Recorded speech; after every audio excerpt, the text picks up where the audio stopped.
what the premium is. The federal taxpayer throws billions more at it. And the insurance company lost the incentive to negotiate down prices because whatever the price was, the taxpayer would help pay for it. And we misaligned the incentives to where the insurance companies actually do better if health care costs are high. Now, by the way, I'm not here to bash insurance company. We need them, they're essential, but everybody's going to respond to incentives, and the incentive here is not the right incentive. So, how can we do something different? Well, I'd like to empower the patient instead of sending billions to the insurance company. And if we can put in programs that lower health care costs, we may still have premiums that are too high this year because, my gosh, we only got 2 months until the next plan year starts. But we're going to be able to substitute out these enhanced premiums with something which doesn't go to the insurance company, but goes to you, the patient. And we're going to begin the process of aligning the incentive. Giving the patient the incentive to find the better deal. And that begins to lower cost. By the way, that means that we have to think differently. Now, let's try a new approach as opposed to just sending. Good evening, everybody. Welcome from all over the world. What we're going to be doing today, we're super early. It's 5 p.m. Central Time here in Texas. It's super early. But I know some of you are absolute degens like myself, so I love you guys. All I ask is that you be yourself and enjoy the comments, right? I'm going to leave this live on because based on what I've heard, we're going to have a test vote today. And then after the test vote, there's going to be like the good vote, right? And they're going to pass it and probably it's going to be opening the government within the next 12 hours or so. It's going to take a while. So all I got to say to you is comments are on. Prices are on. I bought the dippity dip. I did it. And you did it too. So I was like, guys, we're doing really, really nice. Don't forget to drop a like. Consider subscribing to the channel. Turn on those notification bells. Very happy to be here with you guys. And I gotta work in another stuff because I still have a job. So I'll be around. I'll be looking at the comments. I still have to take a look at a few things before because it's like 2 hours earlier than when I usually go live. But I'll be here, having a good time with the fam, and I just enjoy, and I'll have all the comments open. So thank you guys. I hope you had a really, really good Sunday. God bless you all. It's a family day. So yeah, just, you know what to do, everybody. Links down below to BTCC. Just hopefully we have some good news today. Day 40 of the shutdown. So obviously not good. So hopefully today is going to be a good one. Okay. I'm going to go ahead and get my drink and a little bit of a snack. So, enjoy. But if I have a choice of empowering you or empowering them, 100% to you or 20% to them, my vote's with you. And I think we as a Congress, no matter what your political party, should all vote the same way. I want to emphasize something here, by the way. This is pre-funded. People think about flexible spending accounts and they go, oh my gosh, this poor person, 120% of federal poverty, 150% of federal poverty, has to put their own money into this. No. We take the dollars that are in the enhanced premium tax credit and we put them there instead. Stay tuned. It's pre-funded. Stay tuned. So, a little different than we normally think of flexible spending accounts, but it still works. Now, a couple of things I've heard from my Democratic colleagues, by the way. My Democratic colleagues are concerned that whatever we pass over here will not get a vote in the House of Representatives. I'm pleased to say, yesterday, President Trump tweeted in favor of this proposal. I'm sure he would ask Mike Johnson to take it up. If Democrats want to vote on something that benefits the American people, and by the way, here's the tweet. You can't read this. It's classic President Trump. He's talking about money-sucking insurance companies. And then in all caps, he goes, be sent directly to the people. so that they can purchase their own much better health care. That's the president's way of emphasizing, let's give power to the people, not send 20% of the money to the insurance companies. And as I said, with this tweet, the president indicating his support, I think we can rely upon him to ask Speaker Johnson to bring it up in the House of Representatives. So if Democrats want to vote on something that will have a vote in the House, they got it right there. Let me see if this has a better volume. Be sent directly to the people so that they can purchase their own much better health care. That's the president's way of emphasizing, send 20% of money to the insurance companies. Much better. And as I said, with this tweet, the president indicating his support, I think we can rely upon him to ask Speaker Johnson to bring it up in the House of Representatives. So if Democrats want to vote on something that will have a vote in the House, they got it right there. The president's endorsement. I think this works all the way around. And let me say once more, after the president tweeted, I'm going to repeat, but it's important to repeat because this is a point of misunderstanding. After the president tweeted this, one of my Democratic colleagues said, wait, are you going to give all the money to this account for these people? And the answer is no. The baseline continues to go to buy the health insurance policy, but that enhanced premium tax credit is the sum that goes there. And I'm just going to say this once more. It is the enhanced premium tax credit that goes there. Now, the other thing I hear, this is way too complicated. No way, can't do it. Can't do it. Turns out, I have a flexible spending account. Over 70% of government employees in the United States of America have a flexible spending account as one of their offerings. Over 40% of those in the commercially insured market have a flexible spending account as one of their offerings. The state of Indiana has used something similar to this for their Medicaid population, and it's worked extremely well. This is not so complicated that federal employees, Medicaid recipients, you name it, 70% of our fellow Americans have the option of choosing this if they work for a government entity, and over 40% if they work for a business. So this is something which is already out there. And then I'm told, well, the federal government has to set it up. You know, I will point out that I am on an Obamacare policy through the Small Business Exchange.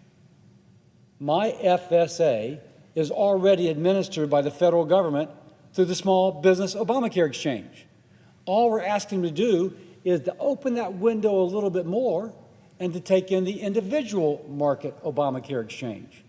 We already have the existing mechanisms to do this within the federal government. This can be done.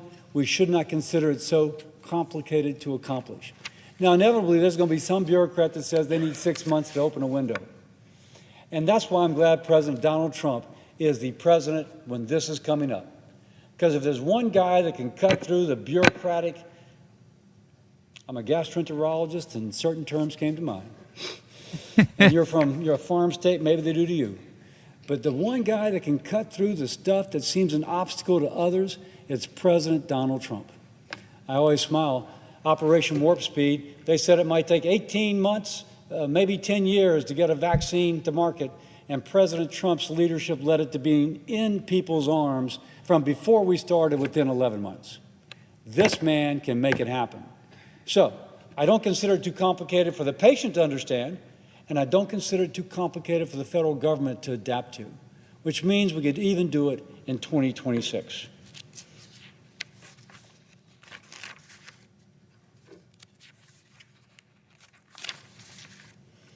Now, next thing I hear, is it going to cost money?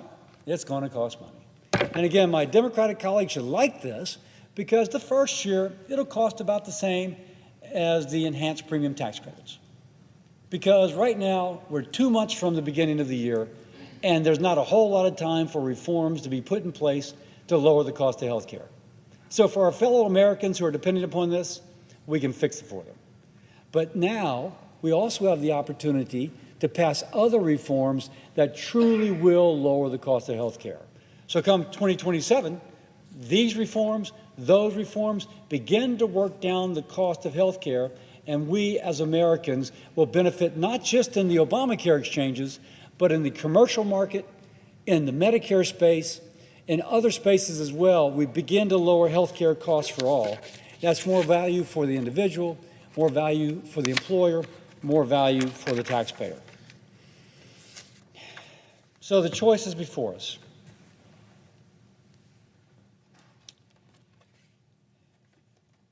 We can continue to try and paper over the cost of health insurance by throwing billions more at it. Under the enhanced premium tax credit, the money goes to insurance companies and 20% gets hung up in administrative cost and profit. Or we can spend 100% of it in pre-funded flexible spending accounts benefiting patients and their families. What can it be used for? Under the enhanced premium tax credit, you're choosing to use it for insurance premiums and whatever the insurance company thinks you should get. Under the pre-funded flexible spending account, you decide. Or, since I'm looking at a Senator Kramer's wife decides, because women make most of these decisions, and she'll decide to pay for dental, physician, glasses, prescriptions, or orthodontia, you name it, she gets to pick. Who makes the decision? Under the enhanced premium tax credit, insurance companies. Under the pre-funded flexible spending account, the patient does, the mother does, the wife does. These are the people that will then make the decisions. And does it lower cost?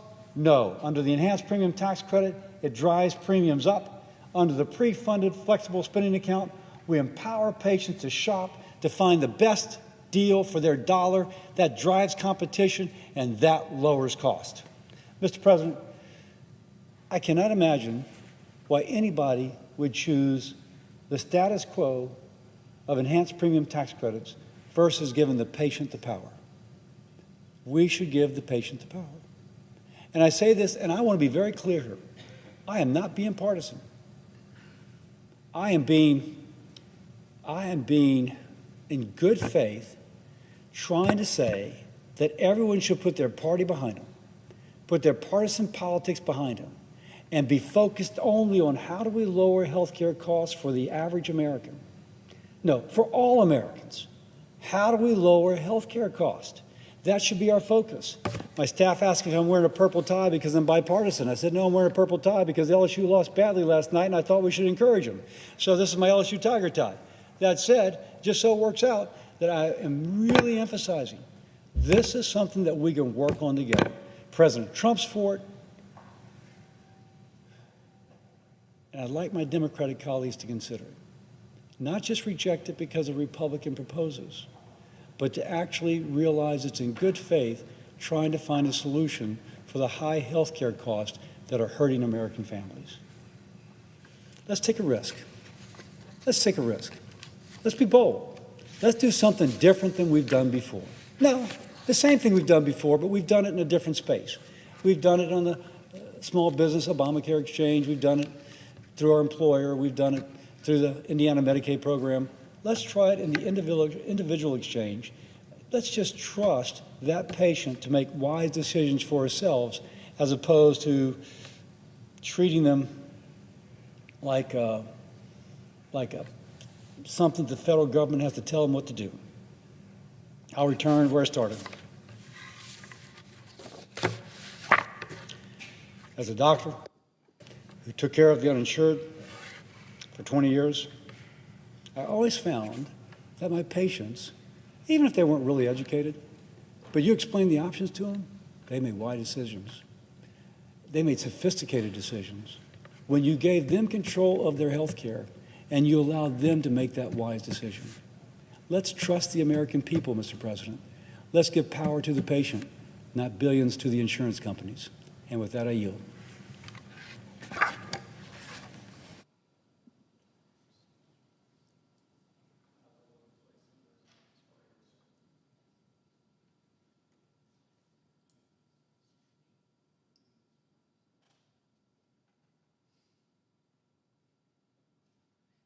Welcome, everybody. Okay, I gotta work on a few things. I'll be here, and we'll see how many senators are gonna talk and talk and talk, and then after that, they started today at 1:30 p.m. They had a break. Now they're back. They're having the time of their life right now. Look at them. I'm sure they're getting paid. Guys, 40 days shutdown. Come on, man. I mean, 40 days. What are you shooting for? What, a record here or what?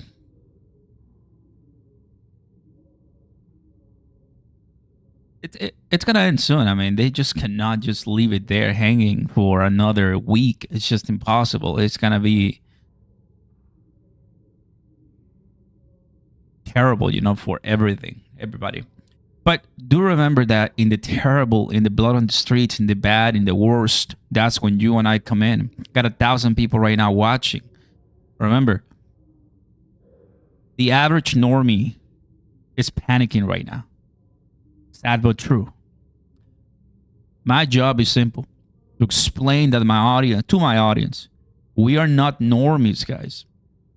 We're putting our money at risk by investing and risking our skin in the game, believing in something that only a few of us know in the world. So respect yourself enough and have some backbone and do what you want to do, right? Because as soon as it's open, I'm not a genie. I'm not, the greatest at everything, but everything's going to be coming in and out from Congress.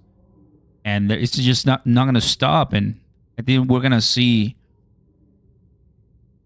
the final nail in the coffin for this bearish trend that we've seen so far, and now we're finally going to transition into something more bullish. That's the way I see it. Because Q4, we haven't really seen anything. And I want to see some big pumps, and I think it's coming in. We should be coming in. So yeah, that's what I wanted to tell you, man.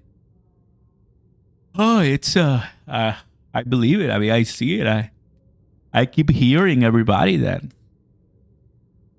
BTC is gonna go to 2x, 150, 175, $200,000 by the end of the year, and all it takes is just a few confirmations, and off we go. From 104 to 200,000.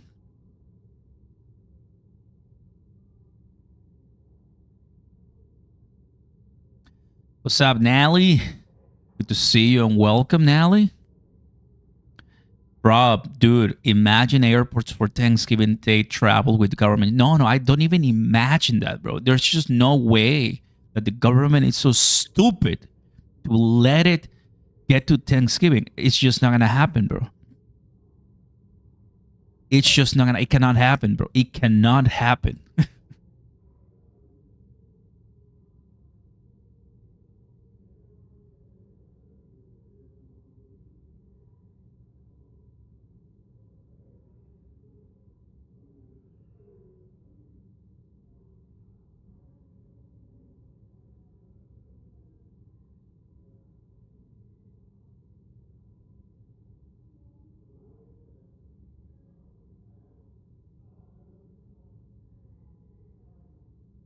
So I've got Strud in the house, Brandon White in the house. Welcome. To everybody just coming in, welcome to the government. It's going to take a while for them to vote.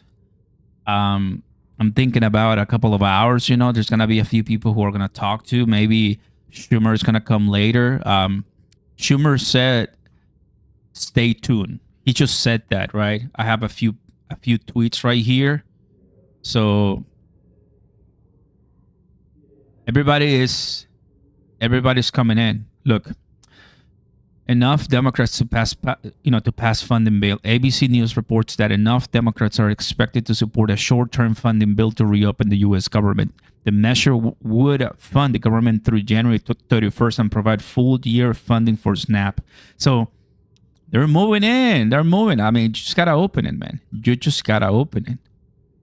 31 minutes ago, 22 minutes ago, enough Democrats are expected to support a short-term funding bill. So remember, how many votes we're missing from the Democratic Party? Only 5, because it's been 54-55. So you need 60, right? Only 5. So hopefully we get those 5, and then the government can open, right? Colombia in the house, Australia. What's up, guys? Good to see you. Yeah, we need 60. So it's been 55, 54, 55, 54. For the last 40 days, it's been 15 votes right now.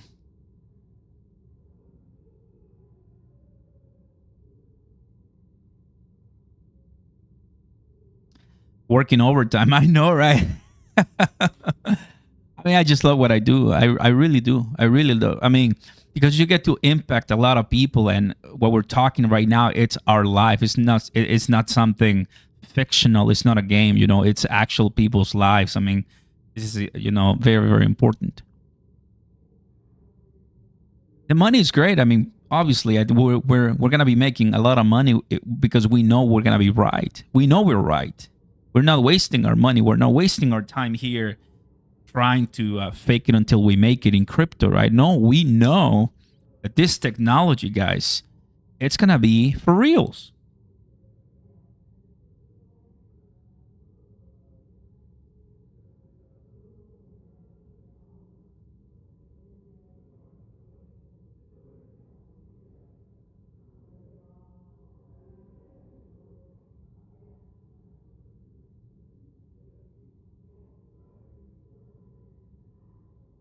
Okay.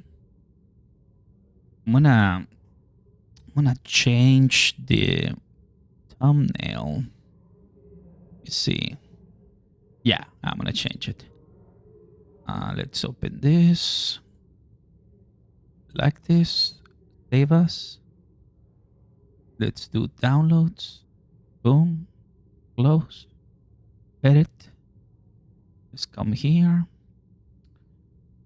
Yeah. I like that much better. Perfect. Alrighty. There you go. Perfect. JB in the house. Dangerous Dave. God's Truth. Brandon White. Planets in the house. TJ. Ooh, I got a lot of my friends here. Thank you guys for coming in. Dangerous Dave. There you go. If you have a question, if you have a comment, obviously take a look at those blue name. Those are my admins, my mods. Great people. They've been with me for so long. They know a lot. Great friends of mine. And we're always recruiting for new moderators from here. Quentin, he just became a mod. He doesn't do anything because he doesn't need to, right? But I just wanted to really promote him because he's done so much and he's been helping a lot. VVS in the house, bro. I want that. I no longer have VVS, but I used to.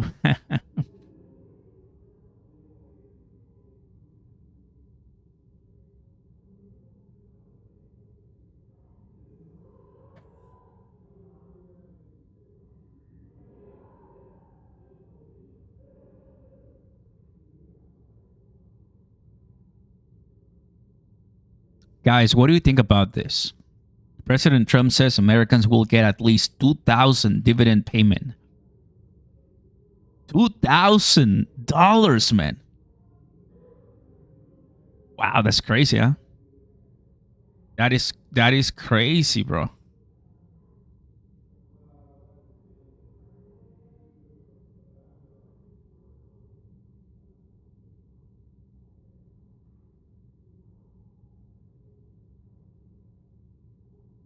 That's crazy good. That's crazy good. I think people are not complaining, right? Chipper, bro, I miss you. Yeah, I didn't see you here. Thank you so much, Chipper, for the kind donation. I appreciate that a lot. And welcome to all our new 5 members. Send it. Purple Haze. I remember you, bro. Good to see you. Welcome back. There you go. Let me go ahead and move this a little bit. Move it right here. There you go. Awesome. 2K per person. Yes.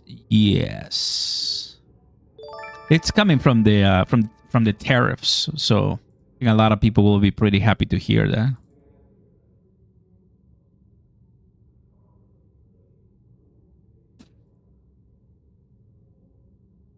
Last time we got some stimulus, the prices went through the roof. I mean, it was doing really well. Give me 1 second.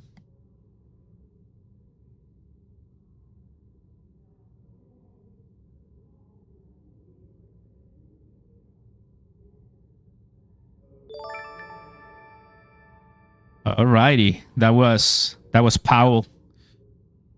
That was Powell. He was telling me that he's scared because if he cuts too much, he's gonna get a call. But I told him, I don't care. You cut it right now. Let's go.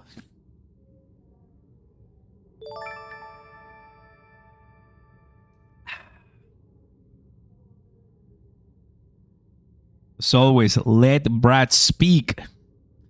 Bro, I haven't watched it. I haven't watched the F1 today. I know we had F1 in Brazil. How was it? I just know that the sprint, there were a lot of accidents. A lot of people, got into some trouble there. Hopefully Max won. I don't know who won, but yeah, we love F1. Shout out to Crypto.com, right, for the Paddock Club access. So I was there for Coda. That was really nice. And shout out to BTCC for Singapore F1. That was really awesome too.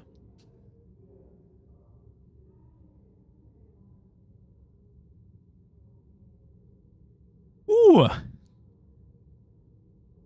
Okay, so nobody's gonna speak or what? I'm like, let's go, man. Come on. These guys are just having fun, and we're here just chilling. Like, hey, come on, man. Plus, people want their money, right? When are the checks coming? When are the checks coming?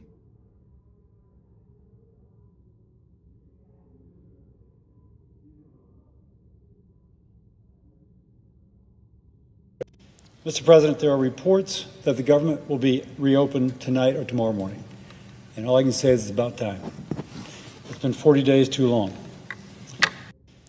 That's how he started. So I decided, hey, you know what? It might be a really good time to get on a live. So that's why we're here, fam. So there are reports. People are talking. I mean, people are moving right now. And they want it. They want it a lot. We hope. We only hope.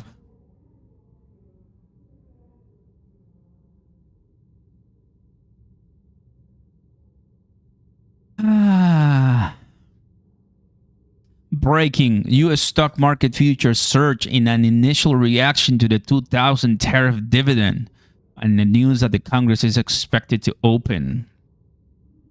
I'm going to leave it here for a while, guys. Here it is. Nat, thanks so much for the kind donation, buddy. Appreciate it and welcome. What price appreciation do you think the ETFs alone will provide, all other things aside? I think I'm gonna answer in a market cap scenario because the price, it was gonna go higher for sure. But right now we're looking at 140, 100 and plus. Let me go to coin market cap. 140 billion dollars, bro. Assuming that we're gonna open that, billions are gonna be going through the ETF, right? I mean, there's institutions that are not gonna buy ETF like we do. They're gonna wait until it's actually offered in an ETP fashion, right? And that means an exchange traded fund, an ETF. There's many companies waiting for that. We do have one in the United States, but we're talking that we want the big, fat, juicy asset managers, your Grayscale, your Franklin, Canary Capital, and more. Plus, we haven't even discussed BlackRock, right? We haven't even talked about BlackRock because we don't have the big, all of those, the ones that we all know, Grayscale and more, Bitwise and more. So, assuming that we could easily go to half a trillion market cap with all this, with all the volume that's going to be coming in. When Bitcoin got its ETF in 2023, if I'm not mistaken, it went from 55,000 to over 110,000 in a nice rally that took a few months. So it's not going to be a green candle that is going to just send it in 24 hours, okay? It's going to be a gradual movement to the upside. Bitcoin did it. It takes a while, but you just have to zoom out. You're not going to have a pump and dump. I have to be clear about this. It's not that once it's out and once we have the ETFs, people are going to be obviously disappointed that, oh man, it didn't do anything tonight. Wait a second. Maybe we got a 3%. Maybe we got a 5%. But if every single day you're seeing, you put it all together and in the week we're up, the next week we're up, and the next week after that we're up, it continues accumulating. And that's what happened to Bitcoin.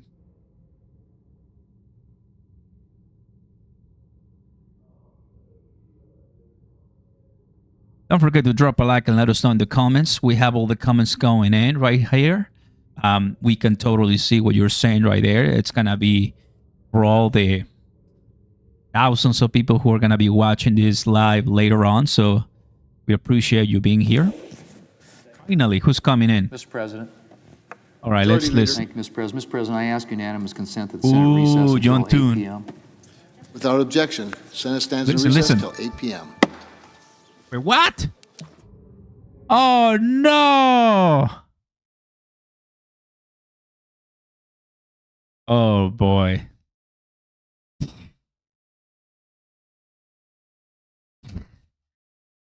You listen?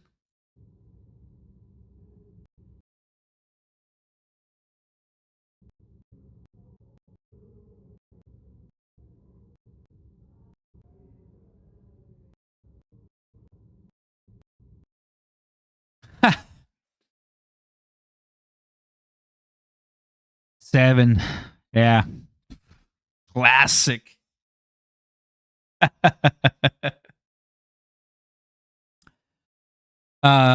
They sent us home until this is gonna take a while. I mean, I thought that it was gonna be okay 6 and then do something. You never know. You never know. Yeah, 7 p.m. So in about an hour or so from now. So it's actually when I go live. Usually when I go live, it's like at 7 p.m.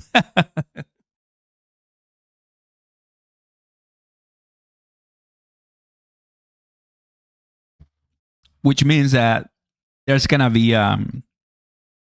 something happening tonight, guys. I think so. There's gonna be something happening. Somebody's planning ahead. Yeah,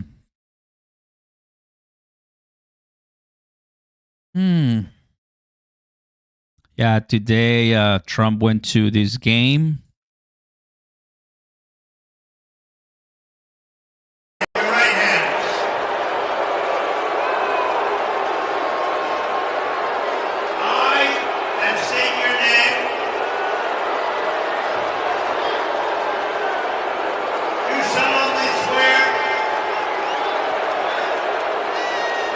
Support and defend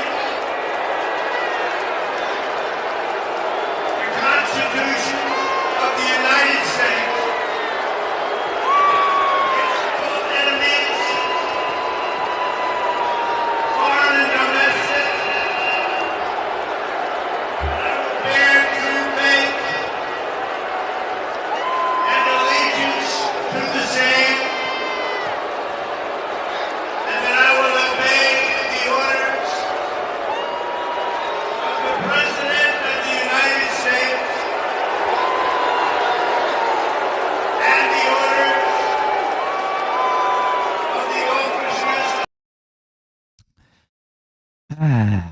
It happened today. So, okay, perfect. We're seeing some things moving. In about an hour and a half from now, they're gonna come back. Only one senator spoke, and then they just waited for the leader, Republican leader John Thune, and they're coming back at 7 p.m. Central Time, which means that it's gonna go into the night, and yeah. So I do want to stay for that. I do want to stay, but right now I do have a few other things to do. So what I'm gonna do, guys, is I'm gonna pause it, and then I'll come back in for 7 or so. Hopefully, they don't pause it again, but I think so. I think they will. We're gonna have more updates as we go, little by little by little by little.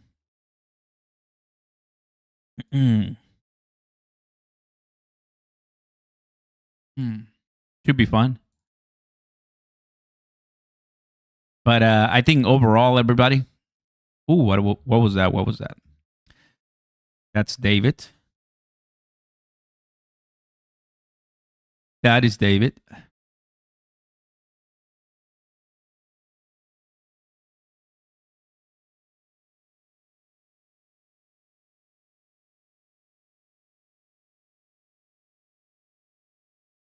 Senate Democrats are meeting behind closed doors to discuss a emerging deal. Stay tuned, Schumer tells us. So we're this close, right? We're this close. I'll come back, fam. The nature of the game. We're talking about the government, so they do take their time. Stay tuned, subscribe, turn on the notifications so you'll know when we're back. So I'll see you in a little bit, and I'll continue finishing a few things that I have to do, all right? Peace. Thanks, guys. I'll see you soon.